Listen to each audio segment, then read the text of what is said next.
Vamos dar início à leitura. O Espírito Santo de Deus, parte 37.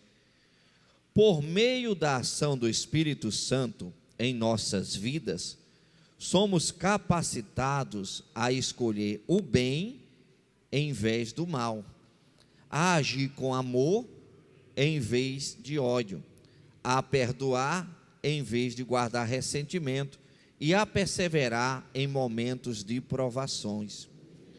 Essa liberdade nos torna livres para vivermos em conformidade com os propósitos de Deus e experimentarmos a plenitude que Ele deseja para nós. Gálatas capítulo 5, versículo 1 está escrito: estai, pois, firmes na liberdade com que Cristo nos libertou, e não tornei a meter-vos debaixo do jugo da escravidão. Para um pouquinho. Aqui menciona alguém livre, que foi liberto por Cristo, que foi alcançado por Cristo, e ao mesmo tempo está aconselhando esta pessoa não deixar de vigiar, para que ela não volte para o jugo da escravidão, para que ela não volte para o mundo, para que ela não desvie do caminho da verdade, que é Cristo. Então, a liberdade é uma ação de Deus para as nossas vidas. E o que é liberdade? Liberdade é você conseguir falar não, ou não fazer algo que a sua carne quer que você faça, mas que é errado. Então, liberdade não é você fazer tudo o que você quer. Liberdade é você também conseguir fazer, ou melhor dizendo, liberdade é você não fazer aquilo que você quer fazer. Então as pessoas pensam que liberdade eu faço o que eu quero, do jeito que eu quero. Isso não é liberdade, isso é falta de domínio próprio. A liberdade, aquilo que é permitido fazer, você faz. A liberdade, aquilo que é errado você fazer e você quer fazer, você não faz. Então essa liberdade nós alcançamos em Cristo Jesus. Só que nós temos que ter um cuidado para não voltar para as práticas mundanas. E quando você começa a se ausentar do Espírito Santo, quando você começa a se afastar, você vai perdendo a visão de reino, você vai perdendo o foco das coisas de Deus, você vai saindo do propósito de Deus. Pensa que não, você está fazendo algo que Deus fala para você não fazer, ou seja, aquela liberdade que você conquistou através do sacrifício de Cristo na cruz do Calvário, você começou a perder. Dando sequência, a frase, agora o Senhor é Espírito, e onde está o Espírito do Senhor, ali há liberdade, segundo Coríntios 3,17, carrega um poderoso significado sobre a relação entre a presença do Espírito de Deus e a liberdade que podemos experimentar em nossas vidas. É importante ressaltar que essa liberdade não implica na ausência de tentações e desafios, mas sim na capacidade de resistir e superar essas tentações por meio da força que recebemos do Espírito Santo. Essa frase é linda, né? Onde há o Espírito de Deus, há liberdade. Mas onde há o Espírito de Deus, há regras. Onde há o Espírito de Deus, há normas. Onde há Espírito de Deus, tem que ter ordem e decência. Então a pessoa não pode confundir liberdade com libertinagem. Eu estou sendo cobrado demais, então não quero mais saber de nada.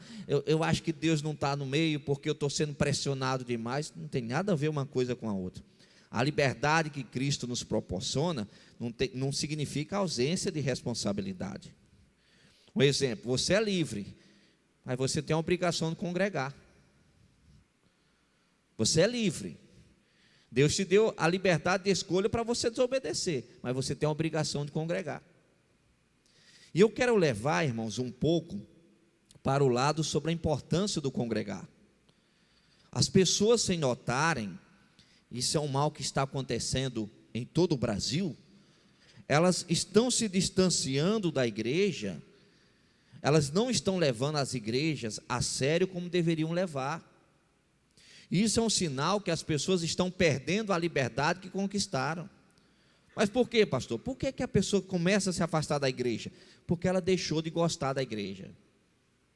E por que deixa de gostar da igreja? Porque a carne, ela está mais fortalecida do que o espírito. E por ter uma liberdade de escolha, ela vai se afastando da igreja. Então ela não vai levando mais a igreja a sério. Irmãos, antigamente as pessoas congregavam 2, 3 vezes por semana. Depois mudaram, passaram a congregar 2 vezes por semana.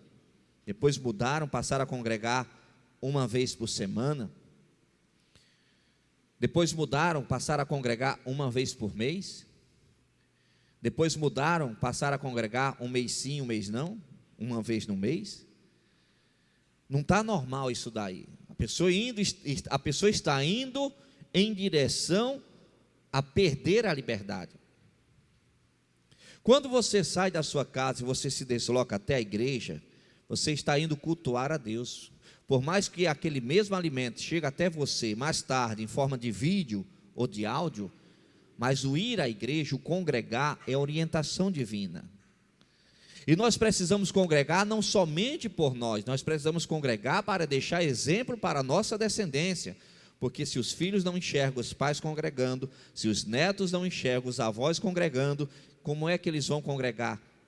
E como eu sempre costumo falar, talvez você até tenha uma fé que não seja necessário você congregar e você não se desviar da presença de Deus, mas a sua descendência, será que tem essa fé?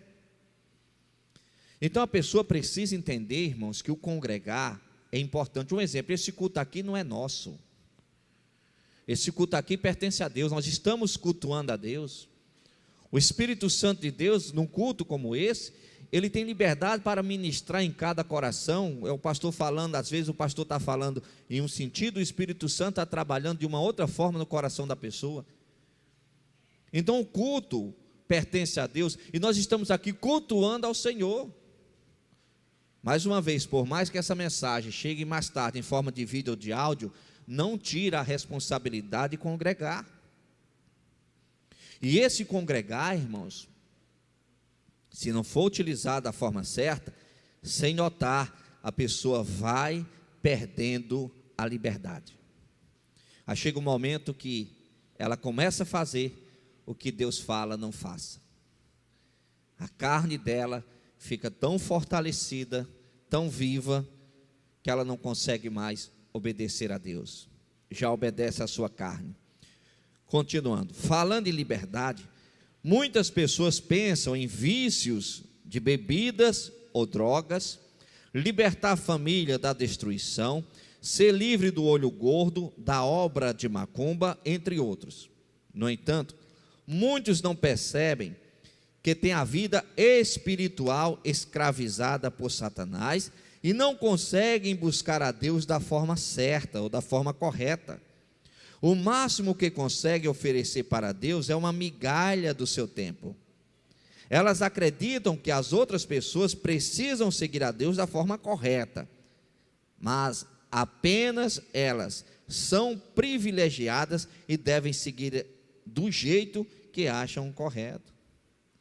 Olha o que fala aqui em Mateus capítulo 7, versículo 5. Hipócrita, tira primeiro a trave do teu olho, e então cuidarás em tirar o argueiro do olho do teu irmão. Olha que interessante. O que mais você encontra são pessoas que mal congregam, dizendo como é que a igreja tem que atuar. Pessoas que falam, a igreja deveria ser mais atuante nisso, a igreja deveria fazer isso, a igreja deveria fazer aquilo, eu acho que o papel da igreja na sociedade é isso. São cheios de opiniões e mal congregam. Elas querem dizer a forma correta que a igreja tem que atuar, que cada crente tem que atuar, mas ela é crente, mas ela atua do jeito que ela quer. Isso a Bíblia chama de hipocrisia, irmãos. Isso a Bíblia chama de hipocrisia. É a pessoa que tem uma trave, ou seja, um pedaço de madeira grande, uma filepa de madeira grande no olho, olhando para o olho do vizinho, que tem um algueirozinho, uma pequena poeirazinha, querendo tirar aquela poeirazinha do olho do vizinho, tendo um pedaço de madeira no olho dela. O que não falta é especialista para dizer como é que a igreja tem que atuar. E os maiores especialistas que falam como a igreja tem que atuar, essas mesmas mal congregam, mal frequentam as igrejas, mal pisam o pé na igreja. E essas mesmas, que são pessoas cheias de defeitos, elas também olham para as igrejas e começam a caçar defeitos para julgar, para tirar pedras, mas ela também é cheia de defeitos. É o sujo falando do mal lavado. Então, uma pessoa que ela aceitou a liberdade de Cristo, ela tem um compromisso com Cristo. Eu não vou à igreja por causa do pastor, por causa do ministério, por causa disso. Eu não vou à igreja para receber bênção. Eu vou à igreja para cultuar a Deus. Meu Deus, esta é minha oferta ao Senhor. Eu estou aqui para louvar ao Senhor, para agradecer ao Senhor por tudo que o Senhor tem me feito, por cada livramento. Eu estou aqui para receber um ensinamento. Meu Deus, usa quem vai pregar, seja o pastor ou qualquer outra pessoa, usa para que o teu Santo Espírito ministre ao meu coração. Isso é um culto que agrada a Deus, irmãos. E as pessoas, sem notar, elas estão deixando de dar valor a esse culto. Isso é grave. Elas estão, sem notar, esfriando, se desviando, e a liberdade que Cristo deu para elas na cruz do Calvário, elas estão perdendo. Liberdade é você não querer vir para a igreja e você ter forças para obrigar você a vir mesmo. Isso é liberdade. Eu não quero ir para a igreja hoje, eu não estou afim de ir para a igreja hoje, mas eu vou. Isso é liberdade. Sabe por quê? Porque seu espírito obriga a sua carne a fazer o que a sua carne não quer fazer. Isso é liberdade. Eu não quero ir para a igreja, então eu não vou. Você não é uma pessoa livre. Você não é uma pessoa 100% liberta, porque a pessoa 100% liberta, ela tem esse poder de decisão. Eu não estou falando aqui um dia específico, irmãos, por favor, não interprete errado a minha fala. Eu não estou falando aqui um dia específico, hoje não estou afim, aconteceu uma situação, não deu para ir. Não estou falando isso. Eu estou falando é a rotina da pessoa e não ir mais. É a rotina da pessoa que ela não está mais valorizando. Não, porque eu tenho que gastar, eu tenho que reduzir combustível, amém, mas fica a semana inteira gastando combustível, não consegue reduzir em nada, vai reduzir no culto. Fica a semana inteira gastando dinheiro com isso, com aquilo, e vai reduzir na passagem de ir para a igreja. Será que a pessoa está reduzindo despesa naquele local que é o apropriado mesmo? Reduzir despesa na igreja? Das coisas do reino? Onde é que fica? Buscar primeiramente o reino de Deus e a sua justiça, as demais coisas serão acrescentadas. Irmãos, nós temos que ter um cuidado para não perdermos a liberdade que Cristo nos proporcionou. Continuando. Não levar uma vida espiritual a sério sempre foi um problema no meio do povo de Deus. Podemos ver o profeta Sofonias rejeitando o povo, repreendendo o povo. Sofonias capítulo 2, versículo 1 está escrito: congrega-te sim, congrega-te, ó nação que não tens desejo. Neste versículo, o profeta Sofonias estava exortando a nação que não tinha desejo ou interesse em buscar a Deus, a se reunir e se arrependerem dos seus erros antes que fosse tarde demais. Ele advertiu sobre a ira de Deus que viria sobre eles caso não se voltassem para o Senhor. A mensagem de Sofonias é um chamado à reconciliação com Deus e ao abandono dos caminhos perversos.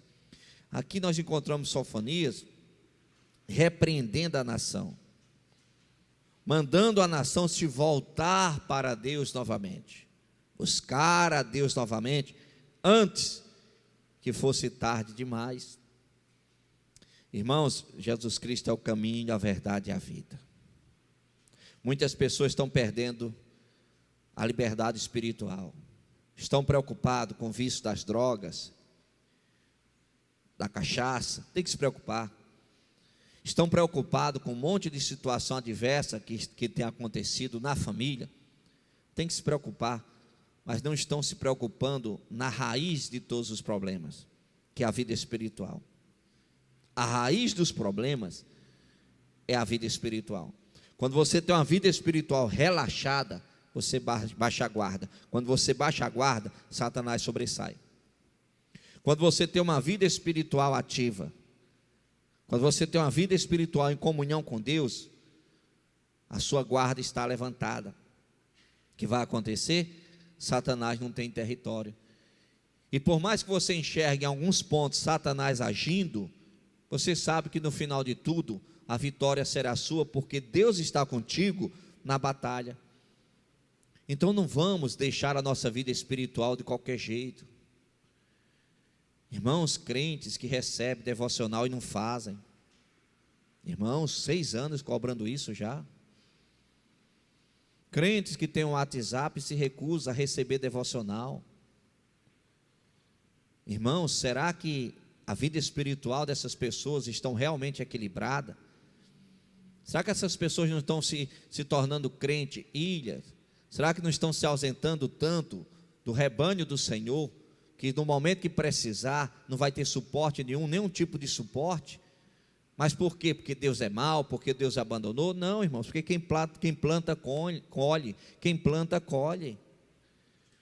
O povo de Deus tem que se juntar, o povo de Deus tem que ser unido.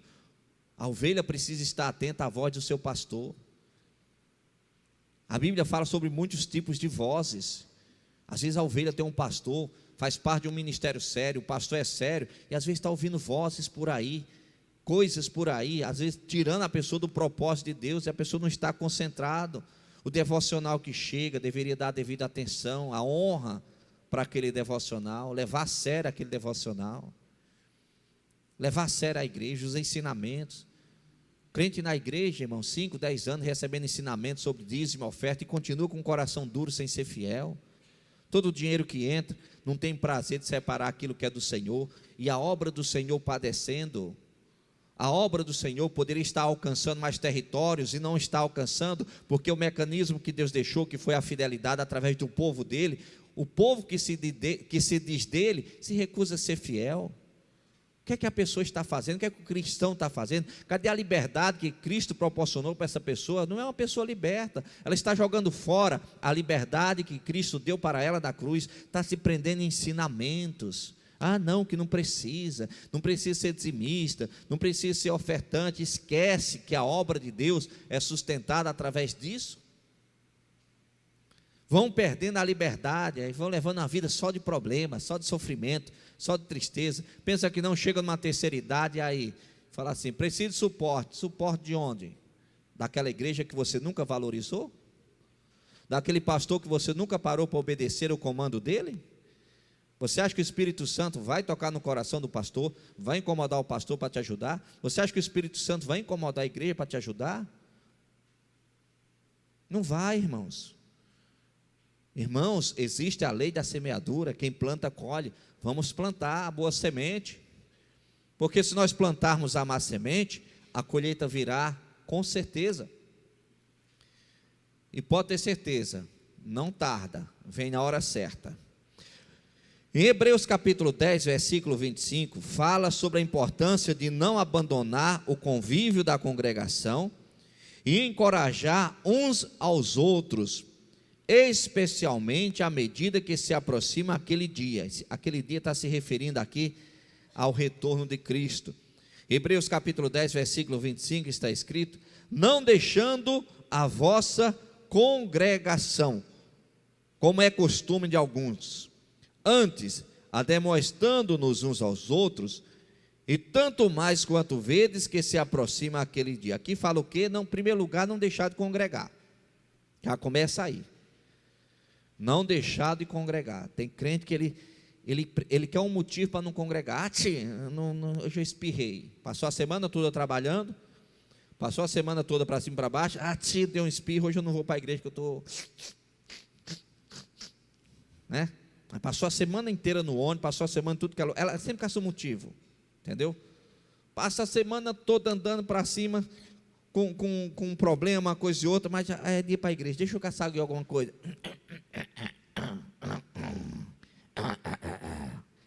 A garganta inflamou um pouquinho, pronto, já é um motivo. Toda pessoa cria motivo para se ausentar daquele local que não é obrigado a estar.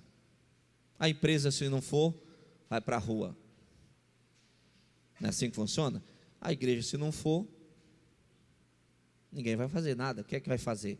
Mas ela vai plantando a semente. Vai plantando, vai plantando, vai plantando, vai plantando, vai plantando, vai plantando. Chega um momento que fala, e aí? Irmãos, cadê aquele povo valente? O despertar não é coletivo. O despertar é individual. A chama de Deus em nossos corações, ela não acende coletivamente. A chama de Deus em nossos corações, ela acende individualmente. É cada um. É cada pessoa com Deus. Tirando tempo para Ele. Não é só na igreja não, não é só no culto não. É todo santo dia você tem que tirar tempo para Deus. Não para se tornar um religioso besta, fanático, mas se tornar um servo comprometido, uma pessoa melhor. Aí aqui em Hebreu começa já falando, não deixando de congregar. Aí no final do versículo fala, ademoestando os outros. Como assim? Ei, irmão, não está indo para a igreja não? Não, rapaz, não, vamos para a igreja. Você vê que aquela pessoa que você conhece há muito tempo, você não vê mais ela na igreja. É você que tem que pastorear ela. Se Deus traz à sua memória alguém que não está indo na igreja, não é para você, pastor não é um superman não. Pastor não é uma máquina não. Se Deus trouxe à sua memória alguém que você conhece que não congrega, você tem que fazer o quê? Fulaninho, vamos para a igreja. Jesus está voltando. Além de congregar, você tem que demonstrar outros para congregar. Não, vai sim, ó. Amanhã eu passo lá na sua casa para pegar você. Que hora eu passo aí amanhã para te pegar, para te levar para a igreja? Demonstrando uns aos outros, irmãos, sabe? Motivando as pessoas a congregar. Aí às vezes está, meu vizinho não foi, fulano não está indo. Está esperando o quê? Se Deus já mostrou para você. Quando Deus mostra uma coisa para você, ou é para você orar, ou é para você agir. Vem estar esperando o quê? O pastor? Irmão, você sabe o que é você pastorear um rebanho? Você acha que tem como pastor, só se o pastor tivesse um sistema de presença. Um exemplo, você veio na igreja, você entrou na igreja, presença. Você não veio na igreja, aí entraria como falta. Só se o pastor adaptasse um sistema desse, aí saberia, bom, o irmão Luiz veio, o irmão Joaquim não veio. Mas se não tem um sistema desse, e não pode ter, não tem como o pastor saber quem veio e quem não veio. Aí às vezes o crente está lá, não, eu estou com uma semana que não vou para a igreja, meu pastor nem para me ligar. Não, eu estou com 3 meses que não vou na igreja e o pastor não está nem aí para mim. Como é que ele não está nem aí para você? Se ele ora por você, mas como é que ele vai saber se você não está indo, se ele é um ser humano limitado igual você? Então às vezes a pessoa não entende, sabe, a cegueira espiritual. Ao invés de ela, primeiramente, se congregar ela mesma, se cuidar, né? Eu vou cuidar da minha vida espiritual.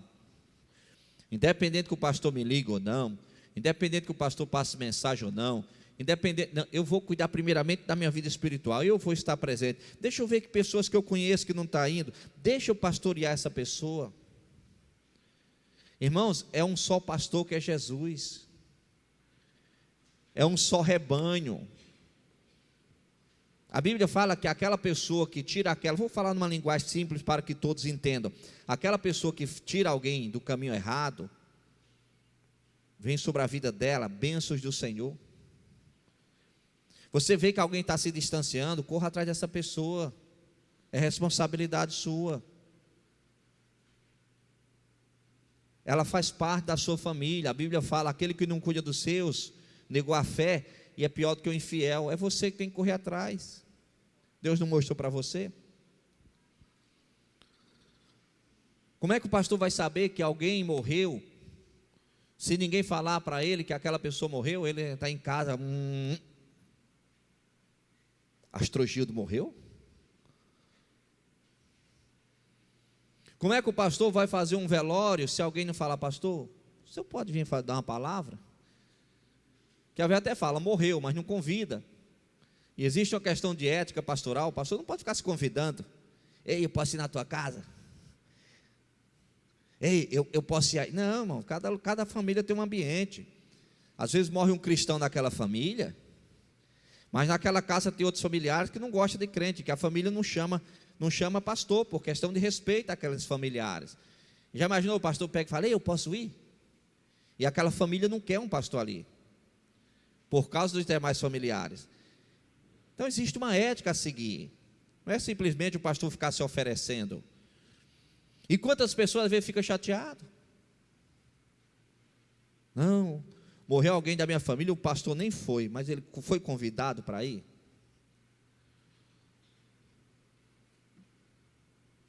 Outra coisa também, e mesmo se convidasse, né, e o pastor não pudesse estar presente, poxa, morreu alguém da minha família, convidei o pastor e o pastor não foi. Naquele dia o pastor poderia muito bem estar de cama doente. Naquele dia o pastor, ele poderia estar ausente, às vezes cuidando de uma situação parecida com aquela que aconteceu contigo, e que ele não pode estar em dois lugares ao mesmo tempo. Só que o pastor, ele tem uma ética pastoral. Ele não vai, quando alguém ligar para ele, vai falar, não, é que eu estou aqui na casa do irmão Pedro, que o irmão Pedro está querendo se matar, eu não posso estar aí. Não, ele não vai falar, só vai falar que não pode. Então é muito fácil, irmãos, quando a pessoa não quer congregar, quando ela não aceita a liberdade que Cristo deu, dentro do rebanho do Senhor, ao invés dela ser solução, ela querer ser problema. Ela ficar com meninice, com infantilidade, sabe? Querendo tumultuar o rebanho, querendo gerar discórdia no rebanho. Isso é infantilidade, é sinais de uma pessoa que ela está perdendo a liberdade que Cristo deu para ela. E essa responsabilidade, irmão, de congregar, essa responsabilidade de exortar uns aos outros para congregar, é nossa. Não é do pastor, é nossa, é do rebanho, é um conjunto, é uma responsabilidade de um povo salvo. Continuando, é essencial reconhecer que, por meio da atuação do Espírito Santo, somos capacitados a tomar decisões sábias, demonstrar compaixão, perdoar e continuar lutando em tempos difíceis.